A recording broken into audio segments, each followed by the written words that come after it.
ರಾಜ್ಯದ ಇಲಾಖೆಗಳಲ್ಲಿ SC/ST ಗುತ್ತಿಗೆದಾರರಿಗೆ ಸಿಗಬೇಕಾದ (24.10% ಅನುದಾನ ಸಿಗುತ್ತಿಲ್ಲ ಎಂದು ರಾಜ್ಯ SC/ST ಗುತ್ತಿಗೆದಾರರ ಸಂಘದ ಅಧ್ಯಕ್ಷ ಜಯಕುಮಾರ್ ಆರೋಪಿಸಿದರು. ಕಲಬುರಗಿಯ ಪತ್ರಿಕಾ ಭವನದಲ್ಲಿ ಕರೆದ ಸುದ್ದಿಗೋಷ್ಠಿಯನ್ನು ಉದ್ದೇಶಿಸಿ ಮಾತನಾಡಿದ ಅವರು, KKRDBಯ ಅನುದಾನವು ನೇರವಾಗಿ KKRDIL ಕೊಡುವುದರಿಂದ SC/ST ಗುತ್ತಿಗೆದಾರರಿಗೆ ಅನುದಾನದಲ್ಲಿ ಸಿಗಬೇಕಾದ ಮೀಸಲಾತಿ ಸಿಗುತ್ತಿಲ್ಲ.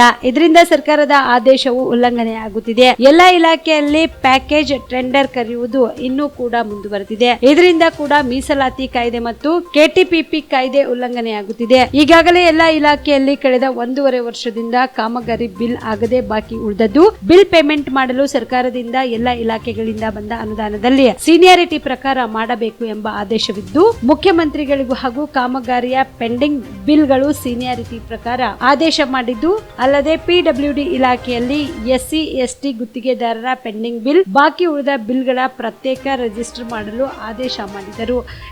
ಇದು ಯಾವುದನ್ನ ಲೆಕ್ಕಿಸದೆ ಕಾರ್ಯನಿರ್ವಾಹಕ ಅಭಿಯಂತರು ಮತ್ತು ಅಧಿಕಾರಿಗಳು SC/ST ಗುತ್ತಿಗೆದಾರರ ಬಿಲ್ಗಳು ಆದೇಶದಂತೆ ಸರಿಯಾಗಿ ಪಾವತಿ ಮಾಡುತ್ತಿಲ್ಲ ಎಂದು ಆರೋಪಿಸಿದರು.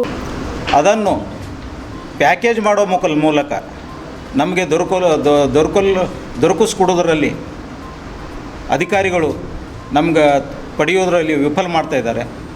ಅದಕ್ಕೆ ನಾವು ಎಷ್ಟೇ ಸಲ ಅವರಿಗೆ ಮೌಖಿಕವಾಗಿ ರೈಟಿಂಗ್ನಾಗ ಹೇಳಿದ್ರೂ ಕೇಳ್ತಾ ಇಲ್ಲ. ಅದು ಇನ್ನೂ ಮುಂದುವರೆದಿದೆ. ಅದು ಅಲ್ಲದೆ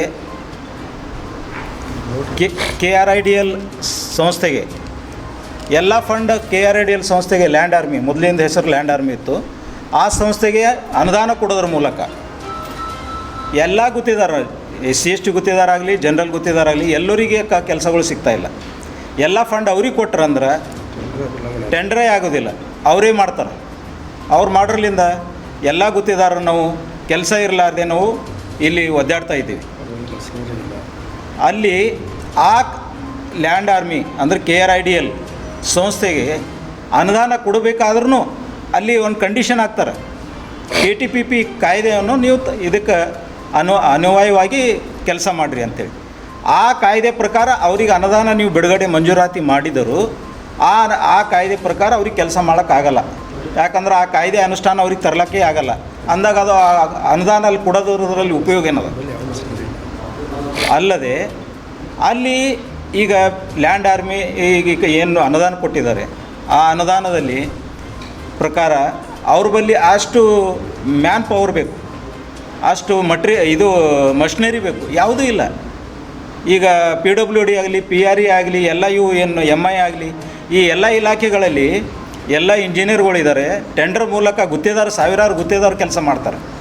ಅಂದಾಗೆ ನಾವು ಇನ್ನೂ ಕೆಲಸ ಮಾಡೋದ್ರಲ್ಲಿ ಪರಿಪೂರ್ಣವಾಗಿ ಸಮಯ ಪ್ರಕಾರ ಮಾಡೋಕ್ಕಾಗಲ್ಲ. ಈ ಎಲ್ಲ ಇಲಾಖೆಗಳ ಅನುದಾನವನ್ನು ಲ್ಯಾಂಡ್ ಆರ್ಮಿ ಕೊಟ್ಟರೆ ಅವ್ರ ಬಳಿ ಮಾಡ್ಲಿಕ್ಕೆ ಹೆಂಗೆ ಆಗ್ತದೆ? ಇದು ಒಂದು ದೊಡ್ಡ ಪ್ರಶ್ನೆ ಅದ.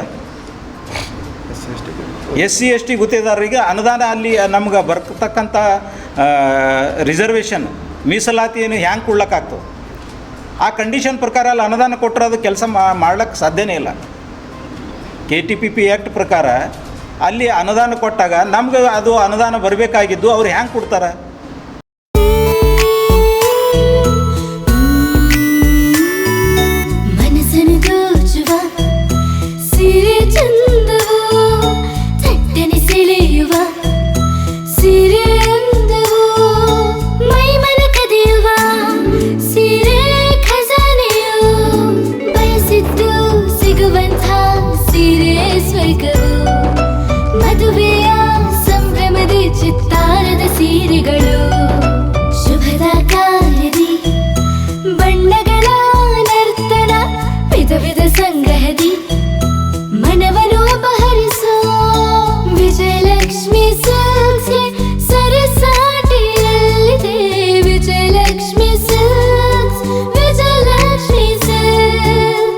ಗುಲ್ಬರ್ಗ ಜಿಲ್ಲೆಯಲ್ಲಿಯೇ ಮಹಿಳೆಯರ ಮತ್ತು ಮಕ್ಕಳ ವಸ್ತ್ರಗಳ ಏಕೈಕ ಅತಿ ದೊಡ್ಡ showroom Vijayalakshmi silks, city centre mall, super market road, Gulbarga.